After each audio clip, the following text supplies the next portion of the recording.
What's up everybody in Yu-Gi-Oh YouTube land? This is JesseBurn representing Team FTK, and today I'm coming at you guys with a discussion video to talk about two different things. Also to talk about the 600 subscriber winner giveaway for Battle of Legends Relentless Revenge, and also the winner for the Awesum James giveaway. Big shout outs to him as well. I'll link his channel down below. So to get into today's video, there's a couple things that you need to know. We're talking about how to get somebody into the game.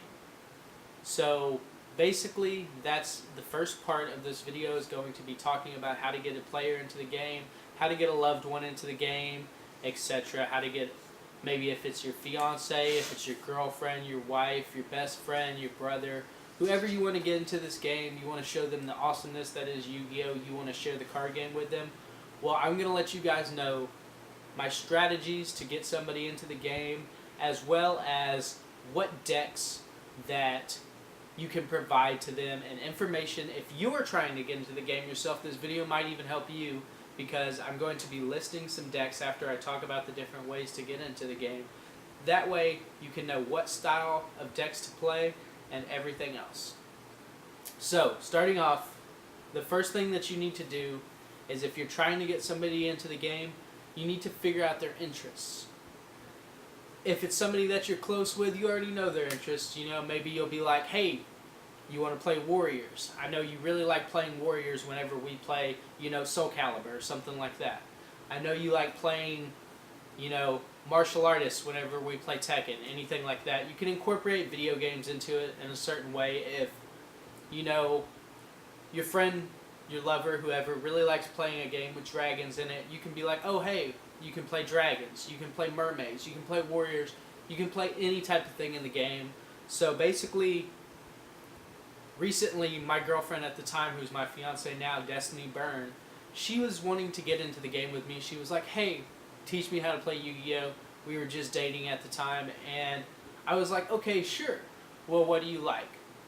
So we pondered and pondered. You know, I asked her about all different types of archetypes, like, what do you want to play? All that other type of stuff. So we basically came to the conclusion that she likes playing dinosaurs. She likes dinosaurs, so we decided to make her a dinosaur deck, and that's it. That's all it took. But you also have to know your play style. You also have to know what kind of deck that you want to play, and how you want to play it, and what you want to do to make your deck and to go forward with it. The first thing that you need to know about Yu-Gi-Oh! Is it's fucking expensive. Like, literally, these cards cost a lot of money. People buy them like they're drugs, and they're very expensive and very hard to find. So you need to know that if you want to play the best deck, if you want to play like a combo-based deck, you're going to have to spend a lot of money. Usually you're always going to have to spend a lot of money if you want to play competitively. If you want to play on a budget, there's several decks that you can play on a budget. But you have to think of whoever you're getting into the game. Do you want to get them into it seriously, so they're going to be on your level? Do you want to teach them how to play the game for fun? Are you a competitive player yourself? If you just want to get them into the game slowly so they can one day be competitive, you know, you have to think about those type of things. And budget is always going to be a main concern in any Yu-Gi-Oh player's life, unless you just have that kind of money to spend. But you have to think, is my little brother really going to take interest in this game? Is my little sister really going to take interest in this game? If they don't, and you just make them like a 6 Samurai deck or something like that, you probably didn't lose that much money. If you all of a sudden come at your, you know, 14-year-old brother and say, hey, I want you to play Yu-Gi-Oh with me, I've really liked it, and you hand them a Sky Striker deck or a Trickstar deck, and they destroy it and don't take care of it, that's possible. Or if they're not into it, and you just wasted a bunch of money so that you have 2 Sky Striker decks, then it's pointless. So if you're a competitive player and you want somebody to play with you for fun, then you're probably just going to end up playing at locals with your other friends. But if you want to try to get other people into the game who haven't played before, don't spend a whole bunch of money. Do it budget-wise, do it cheap, have fun with it. Let them have fun with it. Make sure it's all about fun. Make sure you're not trying to pressure them to be competitive.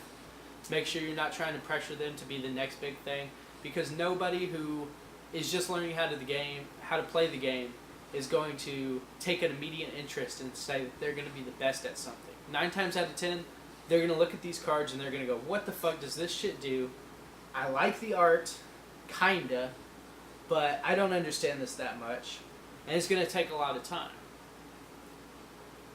And then the other thing that you have to factor into it would be play style.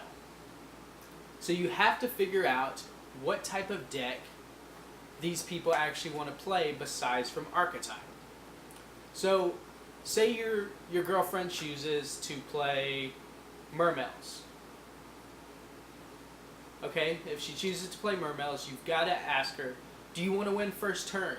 Do you want to just destroy your opponent? She's probably not going to understand what that means at first, you know, but once you explain to her more about OTKs and everything else, game mechanics, and you're like, do you want to win straight off the bat? And if she's like, yeah, make her Mermails, you know, given the budget and everything like that.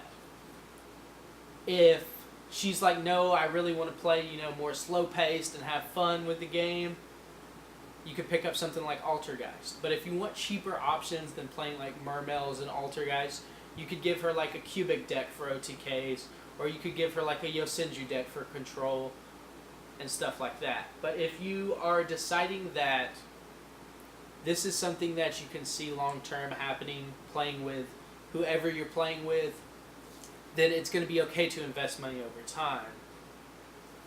So there's control, there's combo-based decks, all that. If you're just now getting into the game, you've got to realize that a lot of decks that are combo-based are more of the top-tier meta decks. Those are the decks that more competitive players play, like the Gokis and stuff like that.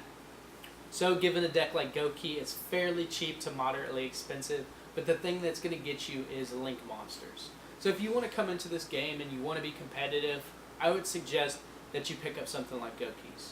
If you're trying to get somebody into this game and you want them to be slightly competitive, I would say that you give them more of a deck like ABCs, or a deck where you slowly build advantage over time, being like a Burning Abyss or an Infernoid, something like that, because you won't break the bank, and your partner, whoever it is, won't feel like they're being treated badly with a weak deck. Like, they won't feel like you gave them Penguin Soldier OTK or Penguin Soldier Control or some shit like that. They'll feel like that they actually have a deck that they can play with, being dinosaurs or ABCs or something like that. They're slower paced decks, but they can still compete in this format. They're tier 2 decks. You can let them play with something like that. That way you're not breaking the bank on an outside person who you want to play the game with, and that way they don't have to feel like you're not giving them the best deck. Because the worst thing to do is to come at your friend and be like, I'm playing the best deck in this format, I'm playing Sky Strikers, or I'm playing Gokis, but I'm going to let you play Agents. That's not right. Because whoever it is you're teaching to play, they're going to lose 9 times out of 10. Even that, they're probably never going to win with Agents in 2018 against Gokis or Sky Strikers. And if you let them win, they're not going to have fun. It's okay to take it easy on them and to teach them things like that, but you can't let them win. You can't do anything that you wouldn't do to a normal player. So if you want to get them into the more competitive style, I would say give them a tier 2 deck. If you just want to have fun, if you're not playing competitive yourself, and you're like, okay, I'm playing Shadal's. She can play whatever she wants. He can play whatever he wants at that point. Shadal's aren't doing anything in the meta. Give him or her a cheap samurai, 6 samurai deck, or a zombie deck or something like that, and y'all just have fun. So I hope this video has been informative to you guys. I know it was probably me just talking about a lot of different shit, but go ahead and stay tuned for the giveaways at the end of this video. Also, make sure to like, comment, and subscribe for more videos. This is JesseBurn, representing Team FTK, out. Alright, you guys, this is JesseBurn coming at you with the 600 subscriber giveaway. I've entered all of your names into random.org. Here they all are. So next, I am just going to hit randomize. We will wait for the list. And the winner is Jacob Carcamo. Congratulations. You can leave us a message down here or message us on the Team FTK group page thingy on Facebook, and we'll get your address and send that out to you. Thanks so much for participating, everybody. Okay, everyone, and here is the giveaway for Awesum James channel. Here is the list of all the people who commented, and subscribed. There are all your names. Hit randomize, wait for the list. And here it is. The winner is Pikachu Addict. Cool, I like your name. Same. So go ahead and leave a comment here, message us on YouTube, message us on Team FTK Community, on Facebook, hit us up, give us your address. We will give it to Awesum James, right? Yep. Yeah. And we will get it taken care of and sent to you. Thank you so much for everyone who participated. There were a lot of y'all. Bye.